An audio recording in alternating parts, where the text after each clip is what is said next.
ឡូសួស្តីបងប្អូនទាំងគ្នាមានបងប្អូនខ្លះក៏សួរខ្ញុំថាចិញ្ចឹមមាន់លេងបែបធម្មជាតិហើយនៅចិញ្ចឹមចេះមួយណាបានលក់លឿនជាងបងប្អូនខ្ញុំនិយាយហ្នឹងបងប្អូនចិញ្ចឹមមាន់លេងបែបធម្មជាតិគឺមួយឆ្នាំលក់បានតែ2ដងអីទេបងប្អូន6 7ខែបានលក់ហើយបើចិញ្ចឹមយើងដាក់ចំណីឲ្យស៊ីចំណីយើងលៃចំណីលៃអីចាំពីខាងវាឲ្យស៊ីចំណីស៊ីអីចឹងបងប្អូនលៃជាមួយបន្លែអីខ្លះចឹងវាអាច3ខែទៅ3ខែកន្លះហើយអស់ហើយបងប្អូនវាចាប់លក់អស់ហើយចឹងបងប្អូនចុះវាខុសគ្នាដែរបងប្អូន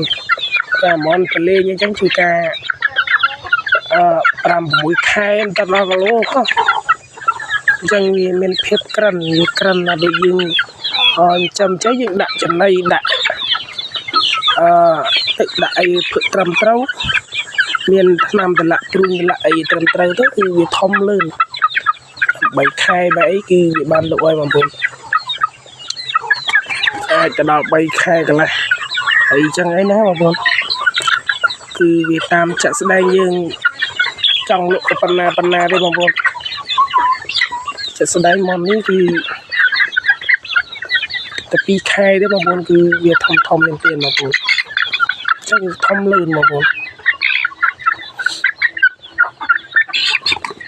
គេជាមិនតាន់ដល់2ខែមកនេះទេបើគិតតាមយោះហើយយីចិត្តដល់2ខែបងប្អូនវាលឿនដែរហើយមន់ខ្ញុំអត់ប្រើបាក់សាំងទេបងប្អូនមន់ខ្ញុំគឺចាំ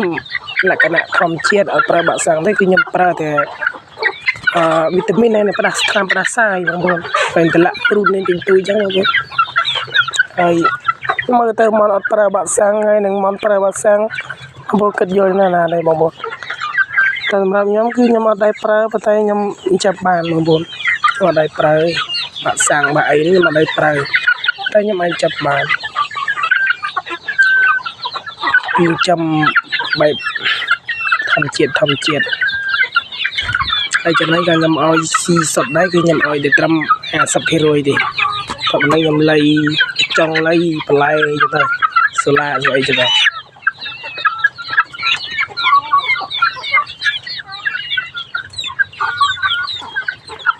បើយើងប្រឡែងវាស៊ីតាមតាមកម្មផលវាមិនដឹងថាវាមានជំងឺអីបងព្រោះវាកើតព្រូនកើតអីចឹងទៅយើងអត់បានតម្លាក់ថ្នាំតម្លៃយើងវាធំយឺតតាមហ្នឹងចឹងបងប្អូនវាសាច់ឆ្ងាញ់មិនតែវាអាចយ៉ាងធំយឺតអញ្ចឹងបងប្អូនវាអត់ធំលឿនចឹងហើយគឺដូចតែគ្នាបងប្អូនឲ្យមន់ពីខាងហើយនឹងមន់ប្រលេងពីជាតិវាមិនសូវខុសគ្នាប្រហែលបងប្អូនប៉ុន្តែយើងមិនឲ្យចំណីស៊ីសុទ្ធ 100% ណាបងប្អូនមួយសាច់វាទៅគឺវាមិនទៅស្លេកស្លាំងអីណា